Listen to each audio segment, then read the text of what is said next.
Good morning, everyone. We're going to hopefully wrap chapter 4 up today so that we can spend the next lecture mostly working on review for midterm 2 next week, again on chapters 3 and 4. So we were wrapping class up with this demo last time, so let's come back to the thought of, will copper dissolve in zinc solution, or will zinc dissolve in copper solution?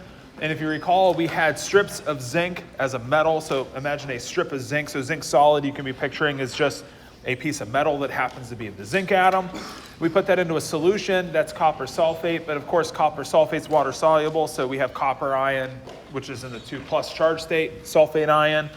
So the thought is, does the copper ion take the electrons away from zinc so that zinc goes to its 2+ charge state, and it ends up forming in the molecular form zinc sulfate, so zinc 2+, sulfate 2-, and then copper goes to copper 0 if this reaction takes place? Or do we have the reaction where copper does the sort of opposite reaction with zinc, where it might form the copper 2+ ion and zinc goes to zinc 2+? It all has to do with the reactivities of our two metals. Which one of those metals is more reactive? If I go to my activity series, I find zinc here, and I find copper down here. My ease of oxidation, or my activity, is highest at the top of the chart. So the metals that are most likely to undergo oxidation, the loss of electrons, are at the top of the table. The metals that are less likely to undergo oxidation are at the bottom of the table. So the metals at the bottom of the table, if you think of it this way, they would rather be in their metallic states as metals, not as their ions. That's why we make coins out of things like gold, platinum, mercury. That's why those metals are so used in their metallic form, is because they tend not to form their charged cations very easily. Whereas the metals at the top, you probably rarely encountered in nature things like lithium or potassium, because they're so reactive, they're going to be lithium plus or K plus in their oxidized form. And so zinc is going to be more likely to oxidize, lose its electrons in the copper solution. So this reaction here takes place to form these products, because zinc is more reactive higher up on the chart. It's more reactive, more active, has a higher ease of oxidation than copper does. And so that's what we need for the reaction to take place.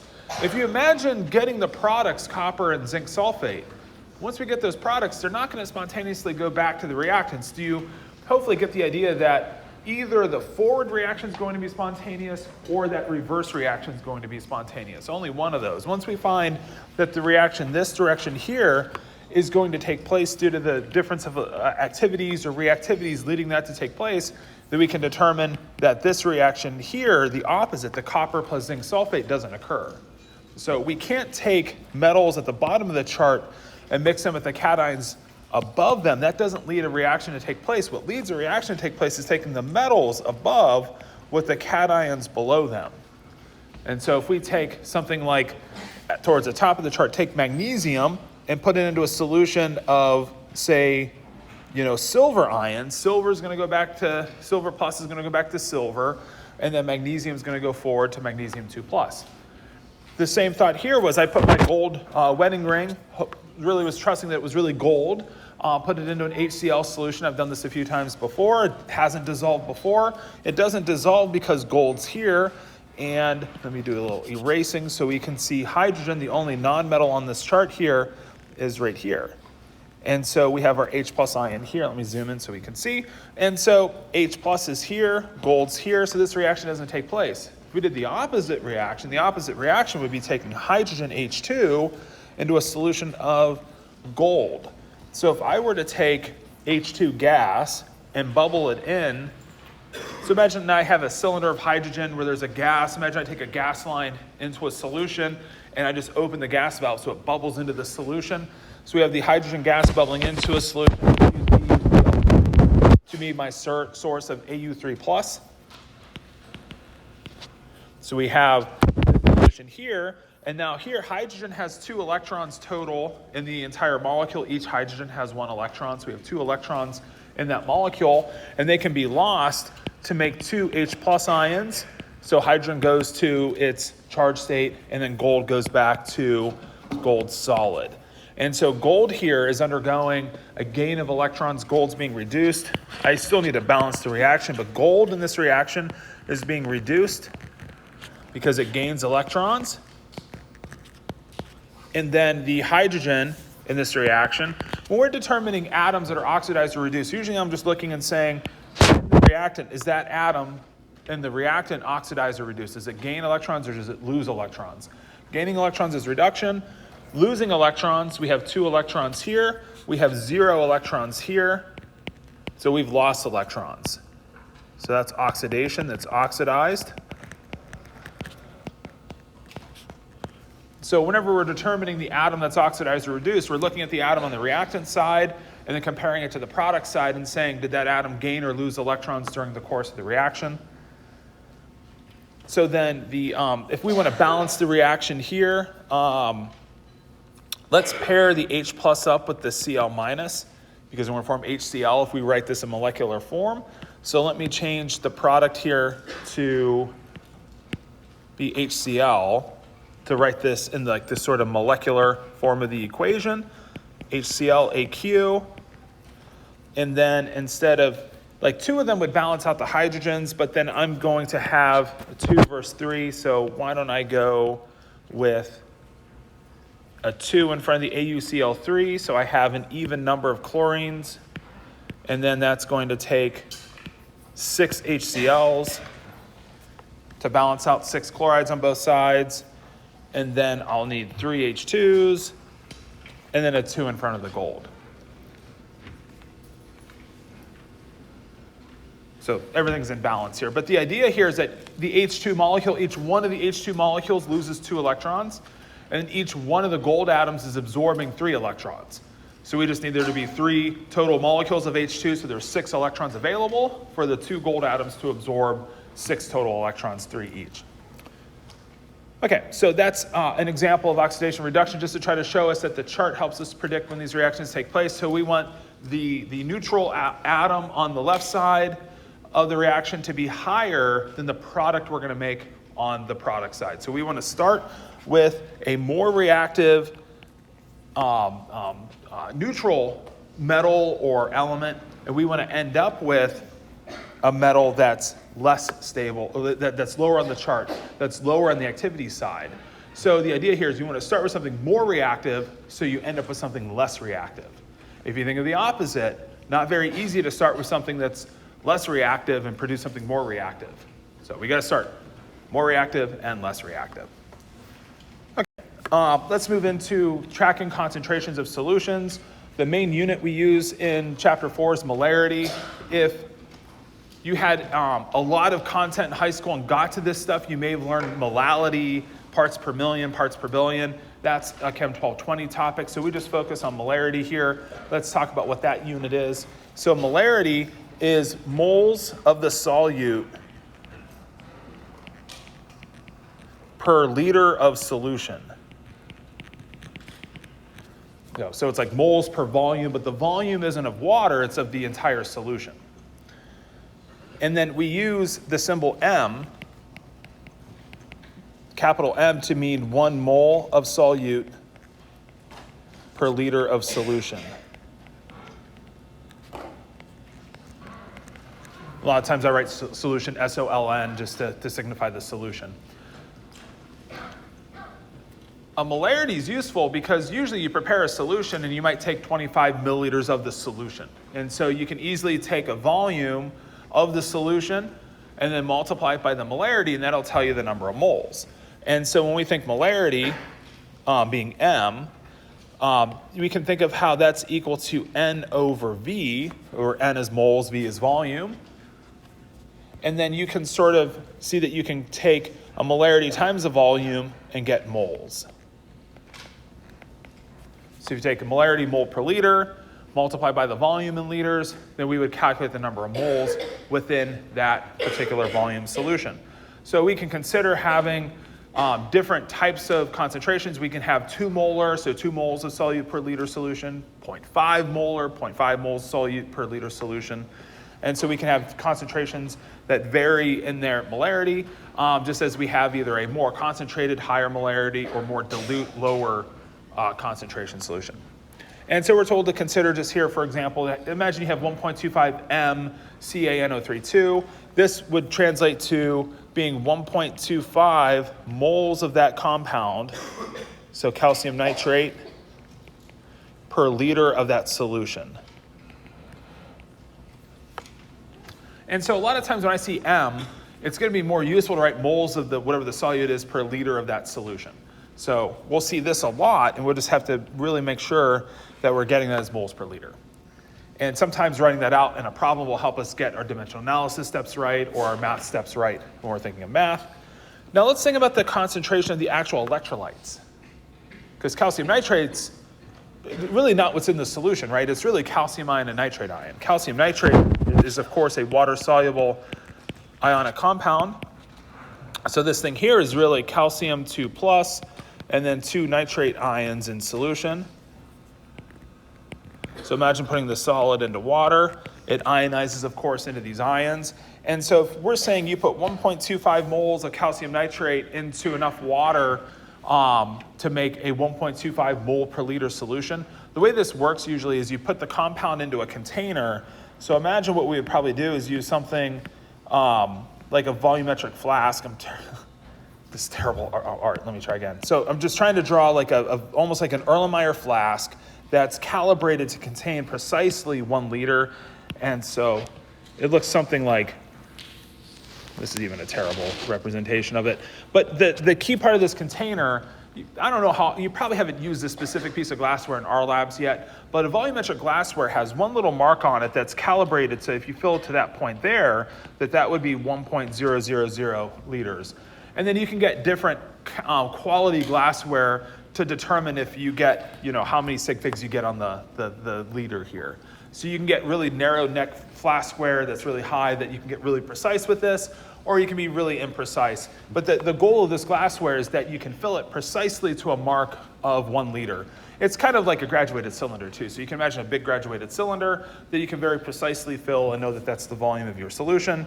So you put your compound, you put your calcium nitrate, the amount of mass you need to put into the container into here. And so we'd put 1.25 moles worth in grams of calcium nitrate into our container, and then we'd fill it with water as the compound's dissolving to the 1 liter mark.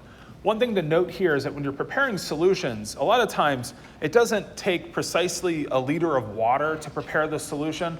Sometimes the compound will lead the water to contracting. You have to put a little bit more than the volume that you might think. Sometimes the compound does the opposite, it actually causes water to expand a little bit. So there's weird solution effects that you can't just say you put 1 liter of water with a compound and get 1 liter of solution. But the way we prepare these solutions is you just use glassware. You just fill with enough water that it leads to the 1 liter mark as that compound has dissolved. And so then we could take a portion of this, if we take 25 mils of this, and then we would know then how many moles of the solute were in that portion. To show that problem real quick, so imagine you take 25 milliliters of this 1.25 molar solution. Like how many moles is that? Just to make sure we see that the number of moles would be equal to 1.25 moles of the calcium nitrate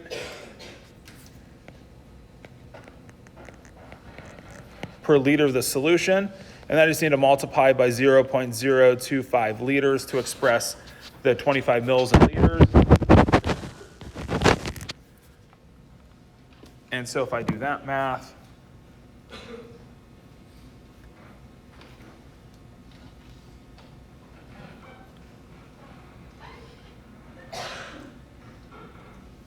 there'd be 0.03125, 0.031 moles of the compound in that solution. So that's the utility of the molarity unit, is you can deliver a certain volume and know how many moles are in the quantity. Okay, now let's come back to the electrolyte concentration for a minute. So if I know I have 1.25 moles of calcium nitrate in the solution, what's my calcium ion concentration? Well, one of the ways I write concentration of is with brackets. So whenever I see brackets of, it's like saying what's the molarity of what's inside of it. So the brackets, you'll see us use brackets, just means kind of what's the concentration of the thing inside the bracket. So the concentration of calcium ion would just be 1.25 molar. Why is that? Well, there's 1 calcium ion per mole of the compound. So calcium nitrate dissolves, I get 1 mole of calcium ion that dissolves into the solution. Let's think a little bit more carefully for the nitrate ion concentration. the nitrate ion concentration here. I could think and calculate this from the 1.25 moles of calcium nitrate per liter, and then it's just for every 1 mole of calcium nitrate, there's 2 NO3 minus ions that are released into this solution.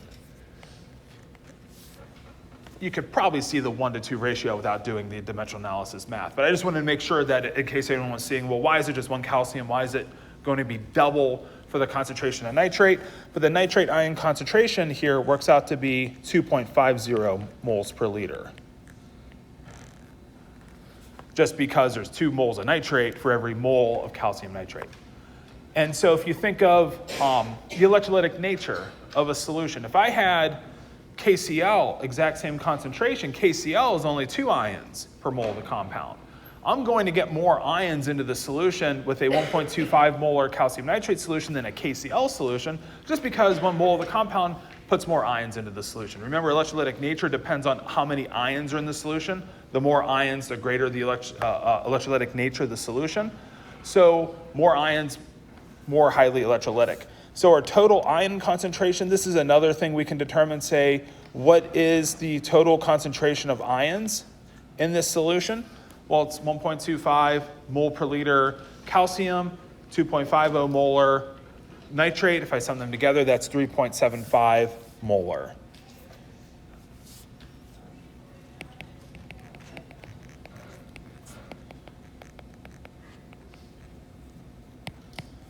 So you can also think that 1 mole of the compound gives you 3 moles of ions. So 1.25 times 3 is 3.75. Okay, so we can think, and a lot of times we'll say a solution is, say, 1.0 m HCl, but it's really not HCl, it's really H plus and Cl minus. So you have to interpret, when we give you a concentration, we're meaning we prepared a solution with that compound to that concentration, then think about the electrolytic nature of the compound, and that it's really ionized if it's a strong electrolyte. Now let's look at changing the concentration of a solution. If I have a solution, I can change its concentration. So there's an example here. Let me zoom in a little bit. So if we have 25 mils of a 1.00 molar stock solution, and so let's say this stock solution, it looks like copper. Let's say it's 1.00 molar copper chloride. Let's just say it's Cu plus Cl minus, so copper 1 chloride. Just to give you an example of what might be in this container. And so let's say we take 25 mils of the solution. You've probably used a pipette before, so that's a way to precisely draw 25 mils of the solution.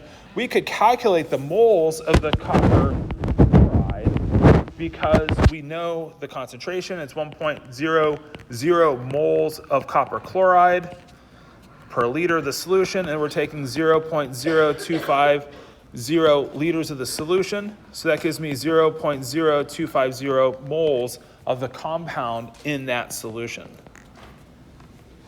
And so we can take that concentration, let's say we put it into, this is a volumetric flask here. So this is what I was trying to sketch in the previous page. And so we add that 25 mil portion to a 250 milliliter volumetric flask where there's a calibration mark here where we can fill to that point. And when we fill to that line, we know that we filled the container to precisely 250.0 milliliters. And so we fill to that mark, and then we've diluted the solution. So this is the initial solution, this is our new solution going in, and then we're gonna fill with water to that mark. So we're gonna fill with water to the mark so we can see that the color is less bright because we've diluted the copper chloride by adding water. And so here we're just adding water to get to the calibration mark so that we've gone from 25 mils of 1 molar to now 250 milliliters of a new solution where we want to calculate the new concentration. So when we add pure water here to dilute the solution, one of the things that doesn't change is the moles of copper chloride. So in the solution here, the moles of copper chloride are still equal to 0.0250 moles because we haven't changed that. That's how many moles we delivered. We add water, we're not changing or adding to or taking away to the count of the moles of the copper chloride, we're just changing the volume. The volume of the solution now just goes from being 25 mils over here that we started with to now being 250 mils. And so now, again, this becomes a question of, did it precisely take 225 milliliters of water to add to the 25? Probably pretty close to it. But the key is that you're adding to the solution volume and you're coming up with a new total volume of the solution once you add the water. So however much water it takes, you get to the 250 total milliliter mark for the entire solution. And so our molarity of our final solution is the moles in this solution divide by the volume of the solution expressed in liters. So if I go 0.025 divide by 0.25, I get 0.100 m. So the molarity of the copper chloride in my now diluted solution, we went from 1.00 mole per liter now to 0.100 mole per liter. So we've diluted, lowered the concentration through adding water. And so we can work through the math either from the understanding of molarity of just being moles over volume. So we calculate initially how many moles did we take from the solution to deliver to the new flask, and then we fill it to a new volume. What's the new volume? And we just calculate our new molarity.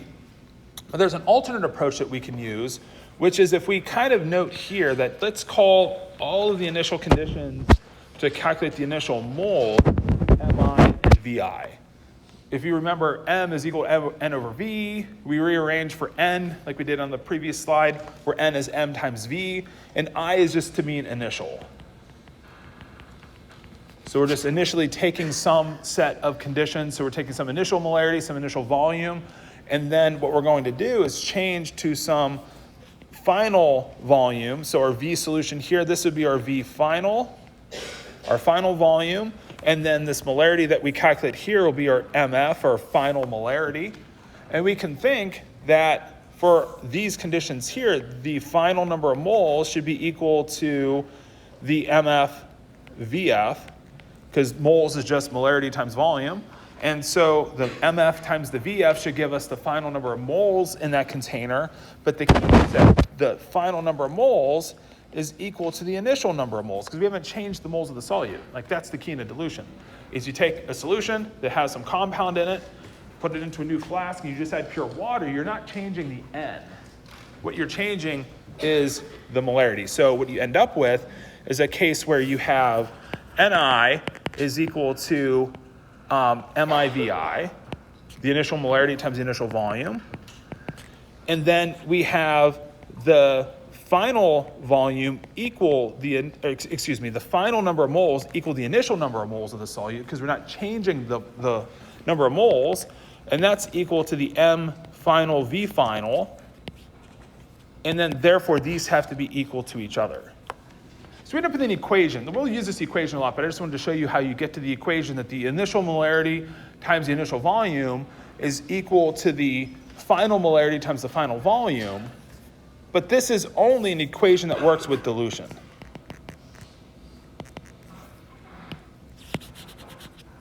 So this is the dilution equation. We'll see other problems in a minute that relate molarities and volumes and problems that are called titrations.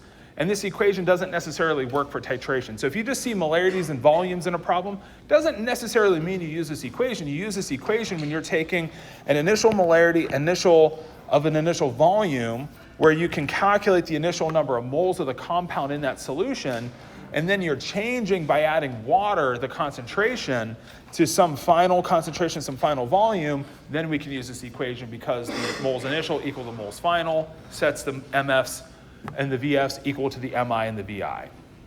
So we're just taking the moles before equal to the moles after, so therefore the two concentrations have to be equal to each other. So this is the dilution equation. We just have to be careful to use it just for dilution problems. So here's a problem here. Let's do this one mostly together. This problem has a bunch of steps to it. So we have 25 grams of calcium hydroxide. This just means the molar mass of. You'll see this in a lot of problems to save you time on an exam from calculating all the molar masses. So if you see M or MM equals, that's just telling you the molar mass of the calcium hydroxide. So 25 grams is mixed with enough water to yield a 1 liter solution. So the thought would be that we probably put 25.0 grams into a flask, added to water to the 1 liter mark. to know we have the solution here. And then if 10 mils of that solution is mixed with 75 mils of water, what is the concentration of the new solution in molarity, moles per liter? And then we're going to assume the volumes are additive, which is probably what you would assume anyways. That just means that when we take the 10 mils plus the 75 mils of water, that the final volume of the solution is 85.0 milliliters. So whenever concentrations are dilute enough, then the additions of the volumes are going to be additive. Whenever you have highly concentrated solutions is where you get weird mixing phenomenon, and usually this isn't always going to be the case. So you probably would have thought if you take 10 mils of solution, add 75 mils of water, you probably would think, well, why would we need to be told to assume this? And it's just because if you happen to have really concentrated solutions, this math, generally the addition of volumes is usually not exactly always going to be additive. Okay, so how we go about solving this problem, I think would be, well, in the 1 liter solution we first prepare, so again, let's think of a terrible sketch, but let's just picture putting the 25 grams in, filling to the 1.00 liter mark so we can have an idea of how that solution was maybe prepared, so we can calculate the initial molarity of the calcium hydroxide to be equal to the 25 grams, so molarity is moles per volume. So if I go to calculate the number of moles, it's 25.0 grams. And then it's 74.08 grams per mole.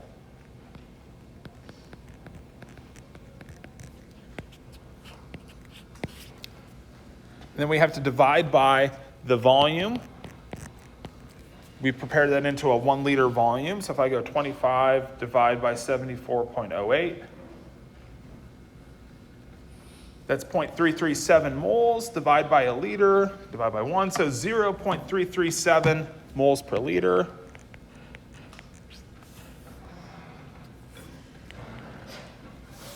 And I can write that capital M. Now that's moles of calcium hydroxide per liter of that particular solution, of that 1 liter solution.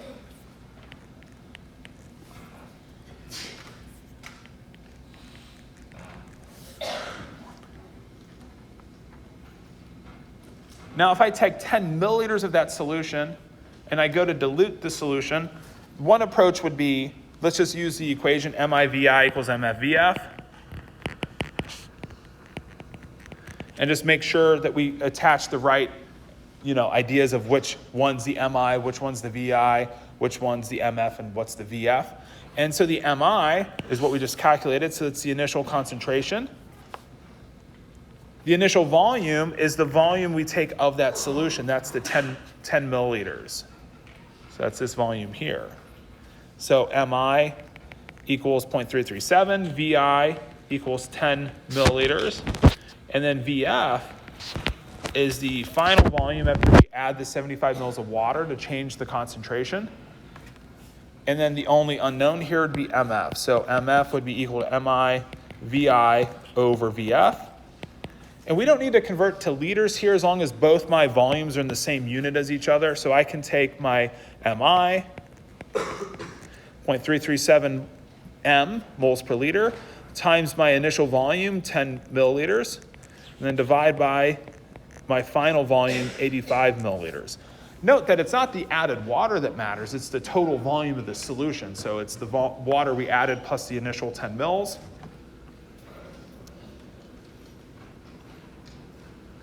So I get 0.0397.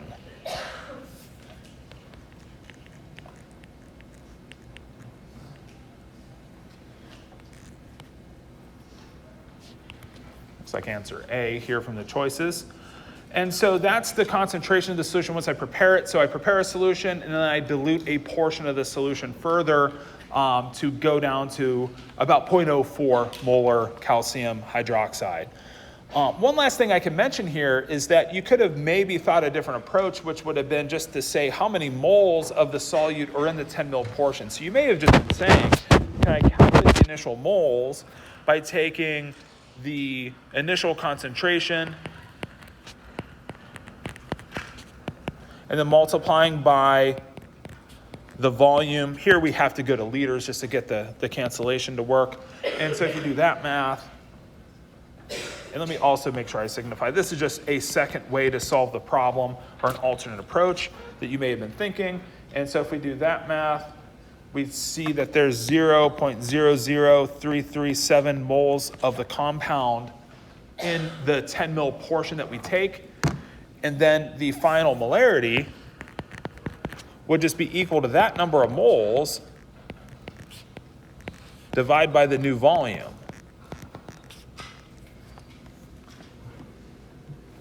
And the second approach to me helps you kind of see what's really going on, is that you're just taking a certain number of moles and you're just changing the final volume. And so if we take this and divide by 0.085, I get the same concentration, 0.0397.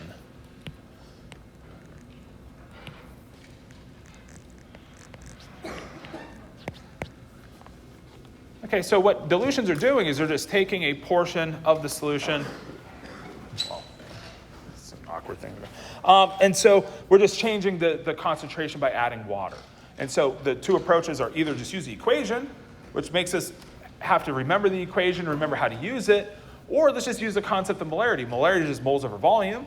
So calculate moles from the M and the V initial, and then just divide by the new volume.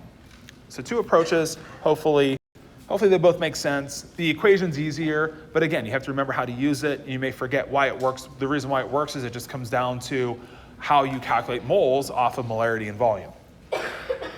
Okay, so then the very last section of chapter 4 is like putting together the volume and molarity to give you moles, then leads us into being able to solve stoichiometry problems like chapter 3, where we had mass and molar mass would give us moles. Here, molarity and volume give us moles. So we can solve problems using molarity and solution and volumes to give us moles. And then we can interconvert using other molarity units to give us moles with, and relate volumes. So we can relate moles, volumes, molarities. And then we can relate those to moles of different substances within reactions.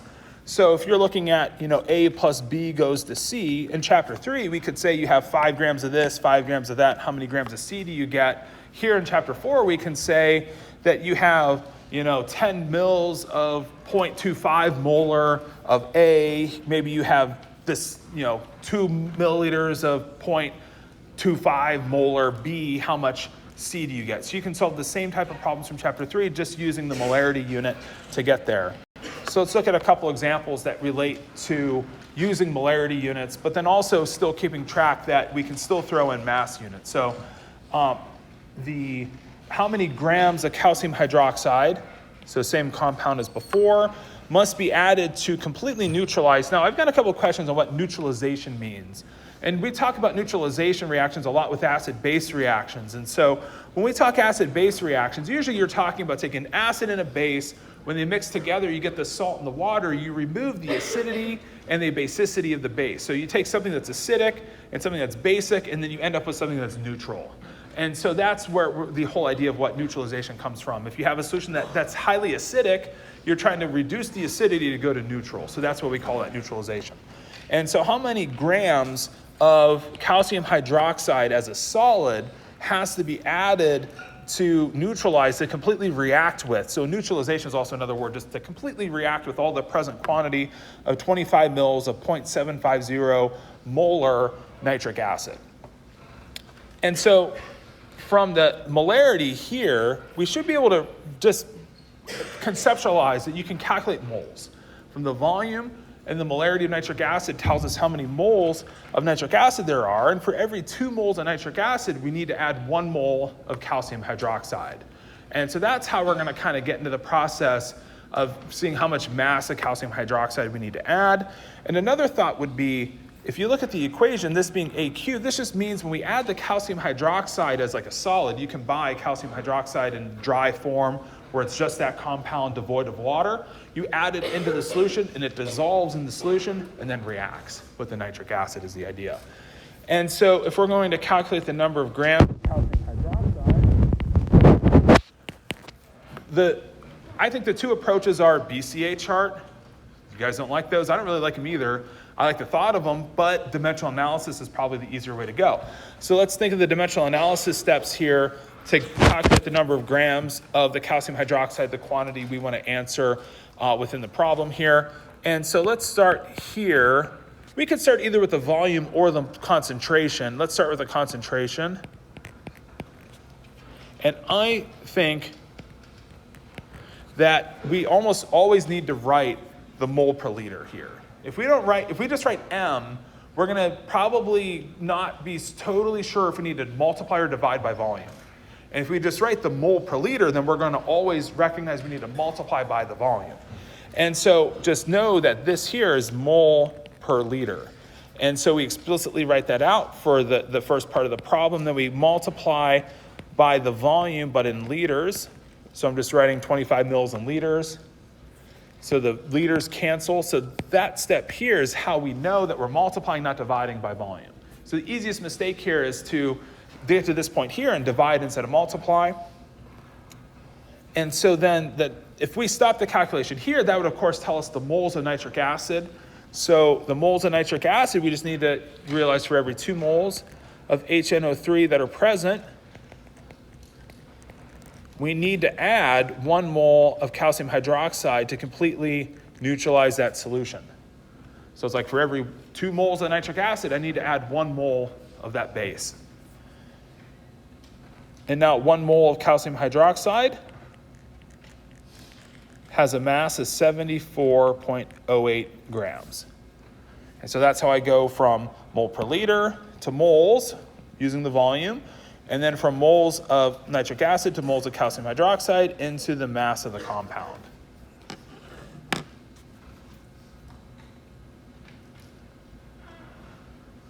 So there's 0.01875 moles of nitric acid present.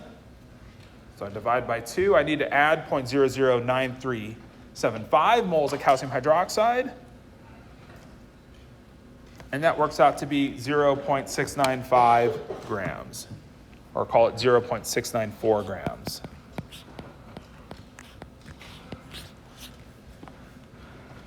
And so that's how we go through just a dimensional analysis set of steps for this neutralization process. Now, if you wanted to see the BCA chart, I'm not going to write it all out, but the before would just be, we have that number of moles here. So you'd fill in the moles before, and then the calcium hydroxides are unknown. And then to neutralize, I guess the only part I'll write out here is this, that the neutralization means that it goes to 0.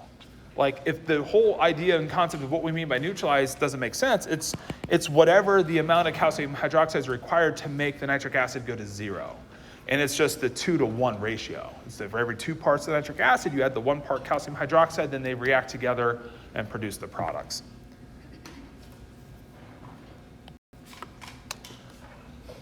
And so in the lab, a common technique for trying to figure out the neutralization point would be to use something called a titration. So let's explain what a titration is.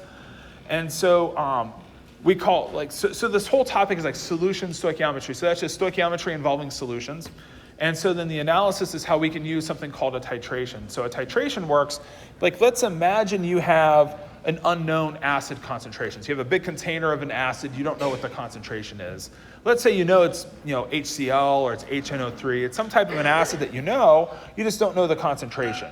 And so you take a known volume. So you start with a volume that let's say you take 20 mils of the acid. So you use a pipette so you know very precisely how much volume you have. You add it to a flask.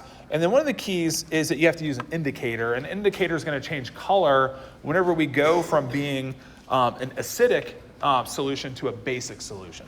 So if we have an acid, it's one color. We start adding a base where the base is neutralizing the acid, but it's still an acid until we completely destroy and neutralize all the acid. Once we neutralize the acid, then we go to a neutral solution, add a little bit of extra base, we go to a basic solution, we see the color change. Now, the nature of the indicator is kind of a fascinating topic. It involves some topics you'll see in Chem 1220 and also some organic topics you'll see later on how different compounds absorb light and how adding an H+ ion or taking one away from a dye can change its color. But there's just different dyes that have been determined to work for different types of acid-base titrations. And so you don't have to worry too much about the nature of what the indicator is or how it's working. It's just something that's calibrated to show you the precise point that you've hit the neutralization point. So you have an acid, we're going to add a base dropwise, and as soon as we add enough base, we're going to see the color change. And so then we see the color change take place, and then to get there, we need to have some sort of a standardized solution where we know the concentration of the base that we're adding. So if you don't know the acid concentration, then you should probably know the concentration of the base that you're using. And so you start with something usually in a burette, so you can dropwise add the base solution, because you don't know how much it's going to take. It's an unknown acid concentration. So you just start dropwise adding the base, mixing until you see that persistent color change. You do this in the lab, so you get a chance to do this in the lab environment. And so you see the persistent color change. Usually phenolphthaleins used. It's a pink color in base solution, clear in acid, so it's a pretty easy to see color change.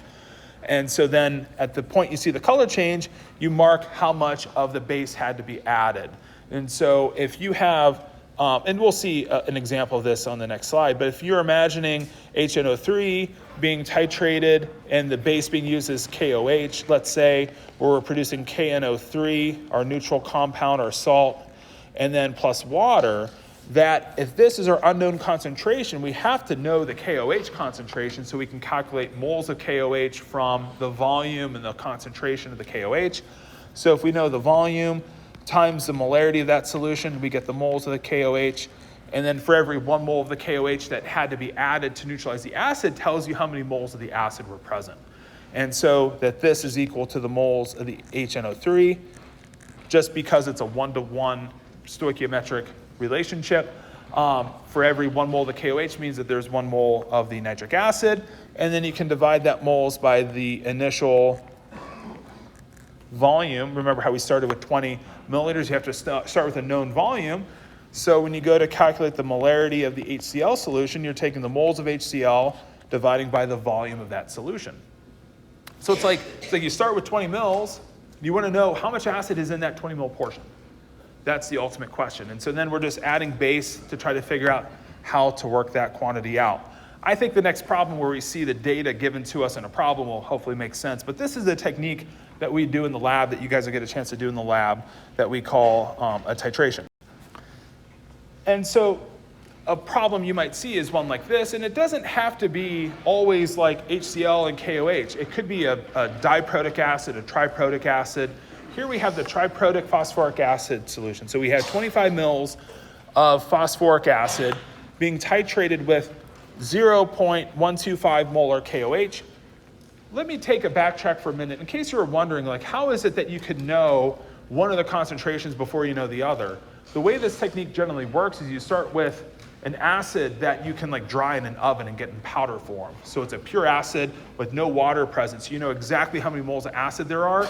And so then you titrate a known amount of that versus an unknown concentration of KOH. So it probably goes a little bit above and beyond maybe what we need to know here to solve the problem. But there are ways in the lab, I think you actually do something like that in your lab, at least we used to do something like that in the old lab, where that's how you standardize your KOH solution first, and then you find a different acid solution that's been prepared of unknown concentration that you try to then test to determine its concentration. So there's a big stepwise fashion of standardize your base solution, then you can use that to determine your acid solution.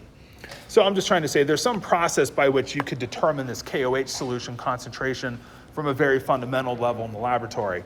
And so we have 25 mils of an unknown concentration of phosphoric acid is titrated with KOH of known concentration, 0.125 mole per liter. If 45.4 milliliters of the KOH solution is required to fully titrate the acid, what that means is to fully titrate the acid is to completely react with the acid. H3PO4 is triprotic, so to fully react with the acid means to remove all 3 of those H plus ions. And so this is going to form K3PO4 when we reach the full neutralization point plus water. And so I need to add 3 moles of KOH, so I get 3 hydroxide ions, 3 moles of hydroxide to remove the 3 H plus ions to give me 3 moles of water.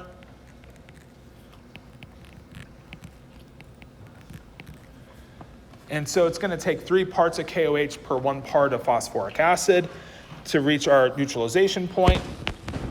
let's use this lingo here. So the brackets is the concentration of phosphoric acid would be the moles of phosphoric acid per volume of this solution of phosphoric acid. So that's what we're trying to find, is the concentration. That's what the problem says. What's the molarity of the acid solution? Well, just remember, molarity is just moles over volume.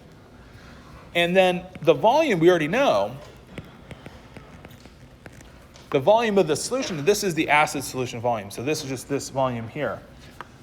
We were adding volumes earlier. Sometimes a common mistake here is that you add the 25 mils and the 45.4 mils. We want to know the acid concentration in that 25 mil portion before we titrate using the data from the titration. So that's why this is our 25 mil portion here.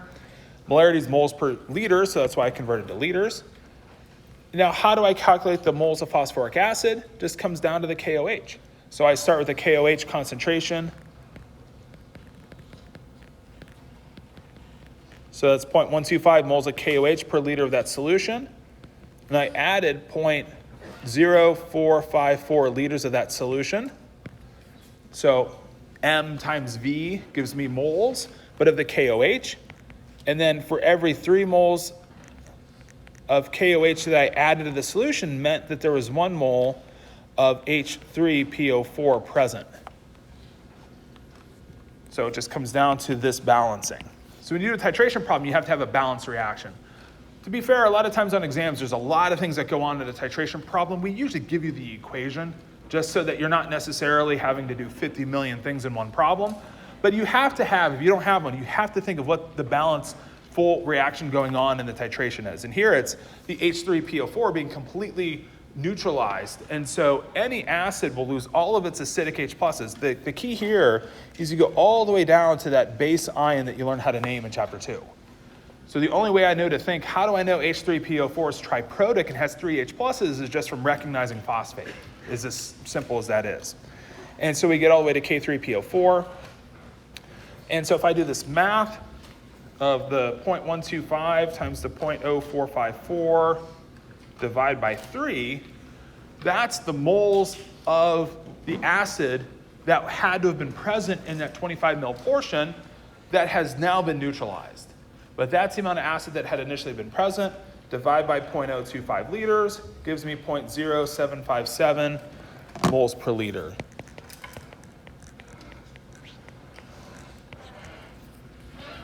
So that's how we can work out an unknown concentration using a titration. So the key is you can analyze some solutions. This problem's more in the lab. And so I don't think we put titrations on the exam, but you see it in the lab. So I want to make sure we talk about it here. The previous problem of solution stoichiometry, and even this one here, just involves what we call stoichiometry of solutions. Very much just like chapter 3 problems, just with the added unit of moles per liter for molarity times volume gives you moles. So it's just like mass, molar mass to give you moles. Here it's volume, molarity gives you moles. And so these are the type of problems you'll see involving stoichiometry out of chapter 4. Let's go back though and kind of just re-examine a chapter 3 problem and just come back to a chapter 3 type problem here on stoichiometry. This is from a couple of slides. I think this is the third example maybe into the extra stoichiometry problems at the end of the notes. And so here we have 5 moles of aluminum and excess O2 reacting to form Al2O3. It says by the given reaction, but we can write and balance this reaction together, certainly, because if you take the reaction of aluminum and O2, we're told it's forming Al2O3, and so we just need to balance out, get our O's to an even number, so 2 Al2O3s for 3 O2s, for 6 O's on both sides, and then 4 aluminums. And so that's our given reaction. And so now if we have 5 moles of aluminum, excess of oxygen, if we only get 185 grams of the product, what's the percent yield of the reaction? So what I want to think about is, well, how many grams of the Al2O3 do we expect to form? That's our theoretical yield. So the yield you get using stoichiometry is the lingo for the maximum yield or the theoretical yield you expect. And so if we take 5 moles of aluminum write the mole. So 5 moles of aluminum. And then our reaction says for every 4 moles of Al, we should get 2 moles of Al2O3.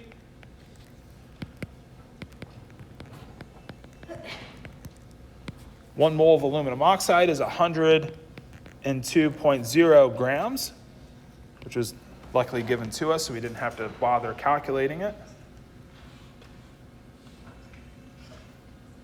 Why is this beep so loud out there?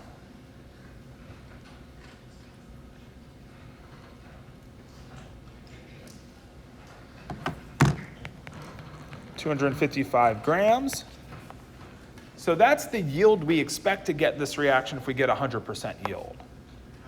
And so the reminder here from chapter 4 is that our theoretical yield is just the yield you get using stoichiometry. When we want to find the percent yield, that's where we take the actual yield we happen to get, which might be limited by side reactions, experimental errors, or other issues in the lab. Take your actual yield, divide by the theoretical yield times 100%. So should have gotten 255, we only got 185.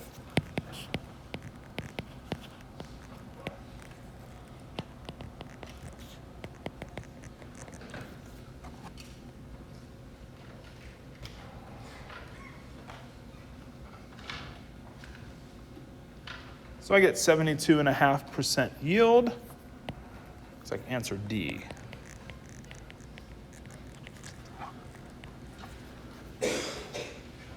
So just to see a review of a sort of chapter 3 style stoichiometry problem, a chapter 4 stoichiometry problem might just, this problem here doesn't lend itself so well to concentrations because aluminum would be a solid, O2 is a gas. When we have things in solution, then that's going to be more conducive to us using molarity and volume to give you the information to calculate moles. Okay, so I think, let's just leave off here a couple minutes early. We've been going pretty strong, I think, to get to this point here. So we've reached the point where we've kind of covered all of chapter 4. So I'll put up some review problems that we'll work on Friday in class, and then into next Monday before class starting 7:15, we'll complete that review packet ahead of midterm 2. All right, guys, have a great day.